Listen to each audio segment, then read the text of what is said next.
How to reset Spotify password. Hi everyone, it's Sophia to assist you today. Without any delay, let's jump right in. First, open Google Chrome and search Spotify Web. After searching Spotify Web, scroll all the way down till you find Login option. After you find Login option, click on it, then log in with your Spotify account. Then click on Account Overview. In here, scroll all the way down till you find Change Password. Click on Change Password, then add your current password.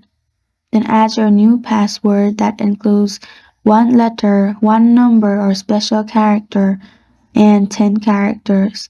Repeat new password, then click on Set New Password, and you're good to go. That's how you reset Spotify password. Thank you for joining me today. If this video helps you out, please leave a like and subscribe for more. Got a question or want to suggest a topic? Comment below. I'm Sophia signing off. Until next time.